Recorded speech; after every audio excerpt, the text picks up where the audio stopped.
പ്രധാന വാർത്തയിലേക്ക്. ഗുജറാത്തിലെ കച്ചിൽ കുഴൽക്കിണറിൽ വീണ് 18 വയസ്സുകാരിക്ക് ദാരുണാന്ത്യം. 33 മണിക്കൂർ നീണ്ട രക്ഷാപ്രവർത്തനത്തിനൊടുവിൽ പുറത്തെത്തിച്ചെങ്കിലും ജീവൻ രക്ഷിക്കാനായില്ല.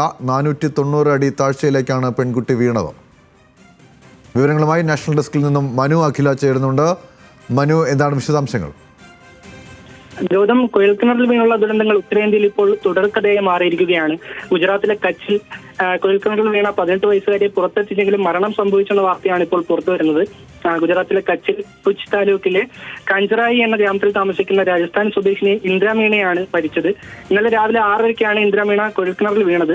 540 അടി താഴ്ചയുള്ള കുഴൽക്കിണറിൽ 490 അടി താഴ്ചയിലേക്കാണ് ഈ പെൺകുട്ടി വീണിരുന്നത്. 33 മണിക്കൂർ നീണ്ട രക്ഷാപ്രവർത്തനത്തിനുള്ളിൽ പുറത്തെത്തിച്ചെങ്കിലും മരണം സംഭവിക്കുകയായിരുന്നു. അഗ്നിശമന സേനയും NDRF-ഉം BSF-ഉം ചേർന്നായിരുന്നു രക്ഷാപ്രവർത്തനം നടത്തിയത്. ഈ കുഴൽക്കിണറിന്റെ വ്യാസം കുറവായത് രക്ഷാപ്രവർത്തനം ദുഷ്കരമാക്കിയിരുന്നു. കൂടാതെ വളരെ ആഴത്തിലായിരുന്നു ഈ കുട്ടി കുടുങ്ങിക്കിടന്നിരുന്നത്. ഹുക്ക് ടെക്നോളജി ഉപയോഗിച്ച് പെൺകുട്ടിയെ കുഴൽക്കിണറിൽ നിന്ന് പുറത്തെടുത്തെങ്കിലും മരണം സംഭവിച്ചിരുന്നു.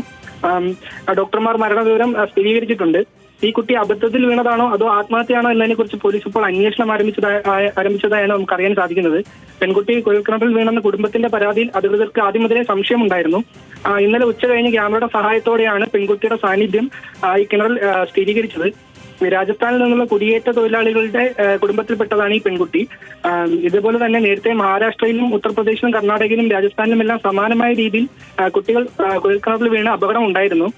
മൂടികളില്ലാത്ത കുഴൽക്കിണറുകളിൽ വീണുള്ള അപകട സംഭവങ്ങൾ ഇപ്പോൾ രാജ്യത്തുടനീളം അടുത്തിടെ റിപ്പോർട്ട് ചെയ്യുന്നുണ്ട്. ശരി, നാഷണൽ ഡെസ്കിൽ നിന്നും മനു അഖിലയാണ് വിവരങ്ങൾ പങ്കുവച്ചത്.